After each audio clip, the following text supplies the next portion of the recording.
Quem viu o jogo ontem se assustou num ponto e se animou no outro. Nesse aspecto aqui, eu vou enxergar o copo muito cheio. Sabe por quê? Porque é o seguinte, ele errou gols incríveis na cara do gol. Claro que se o Cruzeiro perde o jogo, ele também ia sofrer uma crítica ferrenha. Só que tem um detalhe, velocidade, força. E, cara, ele só perdeu esses gols na cara porque ele é cabaço. Porque ele é jovem. Porque se não fosse por isso... Mas aí ele fez o mais difícil e errou outros mais fáceis, né? Mas é porque é cabaço. Daqui a pouco, o problema dele é aprimoramento. Porque o que exige-se de um atacante, ele tem de sobra. Eu acho que vocês concordam. Aqui, dos últimos 12 gols que o Cruzeiro fez, ele fez 3. A participação dele em gols com a camisa do Cruzeiro é uma participação interessante, principalmente quando a gente pega a minutagem dele. Ele fez gol contra o Vasco, fez gol contra o Atlético Paranaense, fez gol agora diante da equipe do Bragantino. Nas oportunidades que ele tem tido, ele tem demonstrado qualidade. E a gente olha e sabe assim, pô, ali eu sei que posso tirar algo. E quando ele faz o gol que ele faz, ele demonstra toda a qualidade técnica que ele tem. Porque é muito simples de olhar e ver que o lance que ele faz o gol não é qualquer um que faria aquele gol. Tudo isso a gente tem que colocar num pacote. É um jovem que acabou de chegar em uma cidade diferente, em um país diferente, está tendo tudo na vida dele é mudado, né? Dele ter saído de Bogotá, ter vindo para Belo Horizonte. Então tem grandes mudanças na vida dele, nas questões pessoais também. Então eu vejo mais o copo cheio do que o copo meio vazio. Porque eu vejo muita qualidade no Neiser e o torcedor do Cruzeiro pode ter paciência e acreditar que ali sim você pode esperar alguma coisa, diferente de outros que fazem parte do elenco. Tem alguma notícia do Caio Jorge, previsão de retorno? O Breno, ele ficou fora por questões relacionadas a dores ainda na região do pubis. Ele não tem presença garantida neste momento no jogo de quarta-feira, tá? É a informação que eu tenho. Ah, não, volta quarta-feira com certeza. Não, ele vai ser trabalhado para ver se tem condições para voltar quarta-feira. Então, essa é a situação do Caio Jorge, que, como eu disse aqui, né, é o Cruzeiro como um todo, sofrendo ainda reflexos de uma comissão técnica que achou por bem, para manter o próprio emprego, utilizar o Cruzeiro de forma seguida com o que tinha de melhor no Campeonato Brasileiro, no Campeonato Mineiro, e aí passando por Gramado. O Cruzeiro, por exemplo, passou por situações de gramado sintético seguidos, chuvas consecutivas, enfim, e mais uma preparação completamente precária, que já havia sido detectada lá após o jogo contra o Coritiba. Mas falando do Neiser, rapidinho, o bom é ver quando o jogador quer, e o Neiser tem demonstrado isso, não é só no jogo de ontem. Ele já havia feito um grande jogo, mas é porque aí na derrota as coisas acabam indo para debaixo do tapete. Contra o Atlético Paranaense, ele foi a esperança do Cruzeiro puxar um ponto naquele jogo horrível. Ele faz um gol e quase faz o outro. Exato, ele faz um gol na assistência. Então, cara, ele é incômodo para zagueiro, viu? O zagueiro deve detestar. Ele vai em cima. E outro bom detalhe, mesmo jovem, se posiciona bem na última linha. Ele observa, você vê, ele tem um tempo bom para observar a última linha.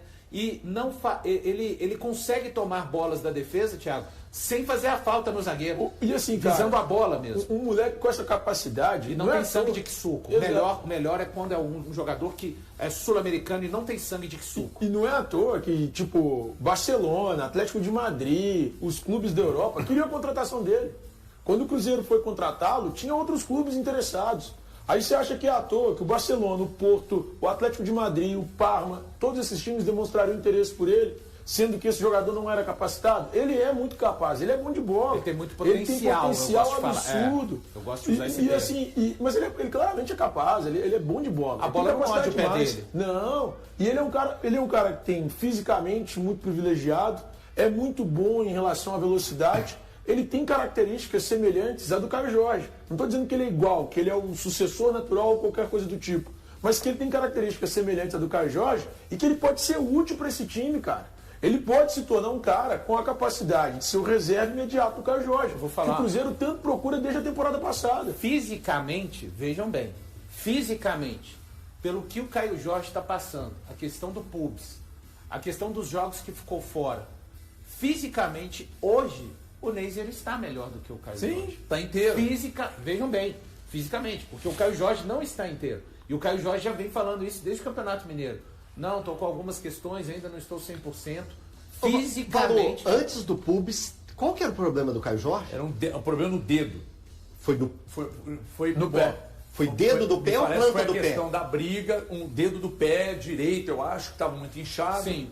E aí as imagens não mostravam lesão grave, mas ele sentia dor e estava inchado. Calçar chuteira. Tinha um incômodo para calçar chuteira e tal, aí ele ficou de fora. Então o Pubis é um pós. Ele tem um pub. Pub. Pensando em pub já na... Ó, Esse horário já está liberado. Na verdade não, tá, Elton? Na verdade o Pubis já incomoda antes da situação do pé. Isso é informação também. A questão, você está falando do Neiser aí, da força do Neiser e tal. Põe na tela aí, ô Andrezão, por favor. O Arthur Jorge defendendo, inclusive, o moleque Neiser e outros atacantes jovens também. São jovens jogadores que estão também num processo de formação, de crescimento, eles próprios, para poderem ser mais capazes e serem ativos mais importantes ainda no próprio clube. A questão de deslocar para a esquerda, para a direita, para o centro, isso é uma questão que só a mim me diz respeito.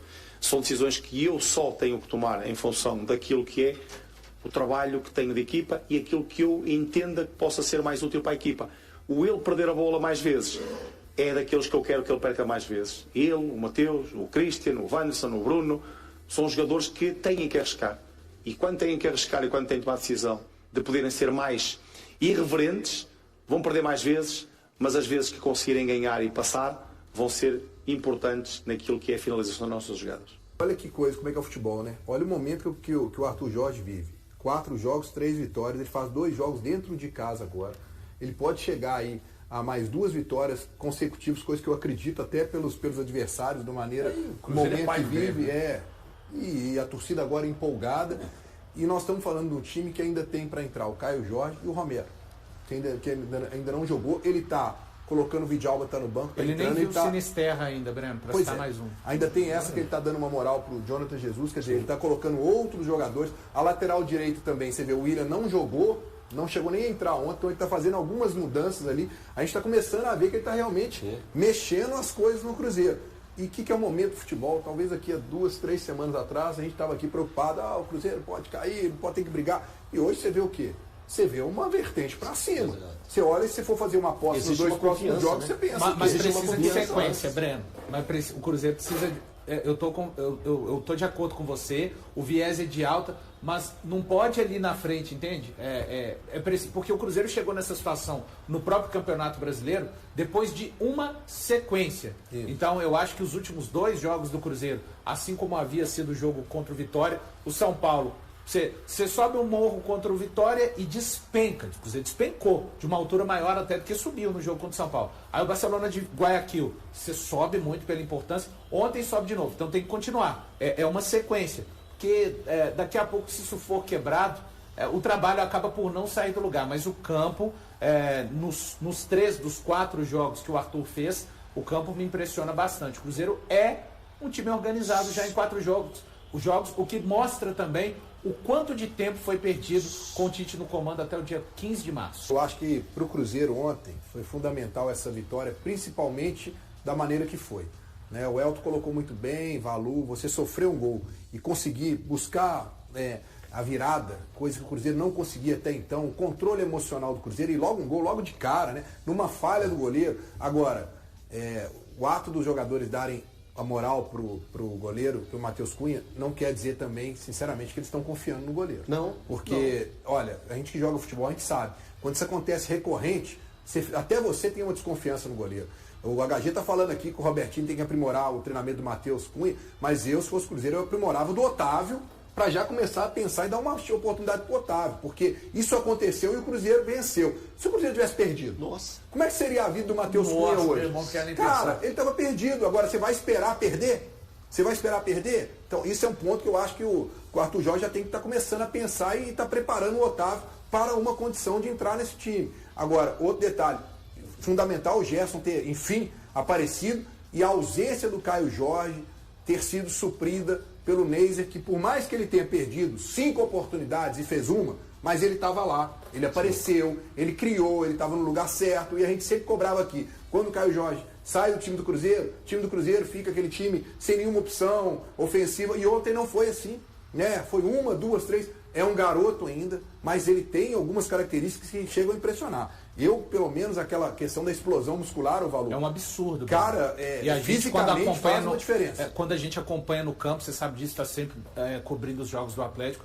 Eu fiquei, assim, realmente um jogador de muita força física, Breno. E o que tem que melhorar talvez a frieza, na hora que ele tá cara a cara dentro com o daquilo goleiro, que a gente falou. É um jogador de 20 anos e que não chegou pronto aqui. Não chegou pronto. Então é ser trabalhado. O mais complicado é quando o cara não conseguia se envolver como ele não conseguia se envolver em outros jogos, tirando o jogo contra o Atlético Paranaense. Mas tudo que aconteceu no jogo e os gols, o gol do Christian, ele está envolvido. É uma finalização dele. E não adianta, assim, acontece, gente, porque era o Neiser. O Chico da Costa ontem não teria gerado nenhuma das circunstâncias. Alguém acha que o Chico da Costa ia chegaria primeiro naquelas bolas? Ia receber a bola às costas da defesa. Não ia. Porque ele roubaria a bola que o Matheus Pereira rolou de volta para o Fluminense. Porque não é a característica do Chico, e que o Chico, mesmo dentro da sua característica, não está bem. A trinca que entrou contra o Barcelona de Guayaquil é Fagner, Jonathan Jesus e Lucas. O Fagner, mais um jogo impecável, com assistência novamente para o primeiro gol, o passe é dele do gol do Neiser. Muito firme na marcação, matando jogadas, fazendo faltas que são normais do jogo, tanto que passou ileso mais uma vez sem cartão amarelo. O Jonathan Jesus ganhou todos os duelos contra o chato Isidro Pita. É chato marcar ele. Chato porque ele é forte e tem alguma velocidade. E a bola não morde a canela dele, tá? Não morde a canela do Isidro Pita. Solta de primeira pra caramba. Muito. E o Jonathan Jesus firme, ajudando o Cruzeiro, inclusive, com bons passes. O Lucas Silva, ele foi pra mim abaixo do que ele foi contra o Barcelona de Guayaquil. Inclusive, o lance do primeiro gol sofrido começa com uma roubada de bola pra cima dele. Tá certo, a bola gira depois, vai pro outro lado, mas é uma bola que estava no domínio do Lucas Silva. Não foi tão bem quanto foi contra o Barcelona de Guayaquil. Quem entrou? Matheus Henrique entrou ligado. O Cauã Moraes ligadíssimo. Bruno Rodrigues entrou ajudando também, fechando até o meio campo, deixando o Matheus Pereira mais à frente. Agora o Wanderson, ele entrou em outro jogo. Ele que entrou bem em Guayaquil, o jogo de ontem, o Wanderson, no final mesmo, ali, depois dos 50, é que ele consegue uma falta importante no ataque. Assim, quem vier do banco, HG, vai precisar de ajudar muito, porque a gente está vendo o Arthur Jorge. Mais uma vez, as 5 substituições foram realizadas. O mais importante hoje foi o nosso mental estar muito forte. Normalmente, quando a gente saía perdendo, a gente não conseguia reverter a situação. Hoje a gente tomou um gol muito cedo, mas continuamos ali com o nosso plano de jogo. E depois a gente faz um empate e vira o jogo, e com chances até de ter feito mais gols. O mais importante foi que conseguimos suportar bem e sair com 3 pontos. Muita gente está dizendo que você estreou com a camisa do Cruzeiro. Quantos por cento que o Cruzeiro melhorou? Quantos por cento? Eu não sou bom 70%. Eu não sou bom com matemática, HG. 70%, porque tem mais margem para melhorar. 70%. Eu não sei, porque, assim, melhorou, são aí os 4 jogos que aconteceram. Boa tarde, né? Para todos aqui, para quem nos acompanha em casa. São 4 jogos do Arthur Jorge, 3 vitórias, uma derrota muito feia, né? Pro São Paulo, mas o Cruzeiro precisa de sequência. Ontem, para mim, foi um jogo muito bom do Cruzeiro. O Neiser foi até o meu voto como melhor em campo. Fez o gol, eu sei, muitos estão falando dos gols que ele perdeu, mas olha, a maioria das oportunidades só foram criadas também e perdidas por ele por ser o Neiser Vídea Real. O Caio Jorge ficou fora da partida, são ecos da má, péssima, terrível, irresponsável preparação física que o Cruzeiro passou pela gestão técnica anterior e a gestão de minutos também, utilizada pelo técnico Tite. Mas o Cruzeiro consegue superar um adversário difícil, que vinha de 2 vitórias contra Flamengo e Mirassol, e agora olha para o jogo da Libertadores, para depois, HG, novamente virar a chave para o Campeonato Brasileiro. A situação ainda é bem difícil, o Cruzeiro se encontra no Z4, mas eu vejo o campo mostrando horizontes, sim, de melhora para esse Cruzeiro do Arthur Jorge. Por várias oportunidades, o Cruzeiro era aquele time que, se levasse o gol, se derretia em campo. E isso não aconteceu. Ainda mais com a questão totalmente desfavorável que parte da torcida apontava para o Matheus Cunha. Quando a torcida começa a vaiar, da forma que começou a vaiar o Matheus Cunha, vários jogadores também sentiram. E a prova disso é que quando o Cruzeiro faz o gol, tanto de empate quanto o da virada, alguns jogadores vão até o Matheus Cunha. Tem uma imagem muito bonita do Gerson indo até ele logo após o empate, se eu não me engano, é logo após o empate. E no gol da virada, ele é muito festejado. Ele, o jogador Matheus Cunha, é muito festejado. Eu não estou dizendo aqui que a vida do Matheus já melhorou porque o erro aconteceu. E esse, eu acho que para mim, dos 10 gols que ele já havia tomado, esse foi o 11º gol que ele tomou depois que assumiu a posição do Cássio. Esse foi o 11º gol. É o gol que eu aponto assim, foi o pior momento dele. Foi a principal falha dele. É claro que os outros também a gente apontou que poderia ter feito algo melhor. Mas o de ontem foi o pior. Ainda não é um goleiro pronto para ser o goleiro principal do Cruzeiro. Mas a resposta mental que o grupo deu foi muito importante. Na partida contra o Red Bull Bragantino, neste domingo, o meia Gerson, do Cruzeiro, teve uma atuação que pode ser considerada a melhor desde que chegou ao clube. Participativo, ele contribuiu tanto na marcação quanto na criação de jogadas, circulando por diversas áreas do campo. Apesar do bom desempenho individual, o que mais o deixou satisfeito foi o rendimento coletivo da equipe. O jogador destacou a capacidade de reação do time celeste. Mesmo após sair atrás no placar, o Cruzeiro manteve a calma e seguiu apresentando um bom futebol, conseguindo a virada. Para o camisa 11, a força mental do grupo foi essencial para superar a desvantagem. Gerson comemorou a atuação do grupo e ressaltou a postura da equipe diante das dificuldades. Segundo ele, em outras ocasiões, o time sentia um impacto ao sofrer um gol, mas desta vez conseguiu manter o foco e continuar jogando bem mesmo após ser vazado cedo na partida. O meia também falou sobre o goleiro Matheus Cunha, que foi vaiado pela torcida após falhar no gol adversário. Gerson demonstrou apoio ao companheiro ainda durante o jogo, destacando a relação de amizade entre eles. Por fim, ele afirmou ter ficado ainda mais satisfeito ao ver a torcida apoiar o goleiro após a virada, reconhecendo o incentivo vindo das arquibancadas como algo importante para o atleta. E aí, galera, o que acharam? Deixem suas opiniões nos comentários. Não se esqueçam de deixar o like, se inscrever no canal e ativar o sininho para receber as notificações. Até mais, Nação Celeste! Vamos pra frente!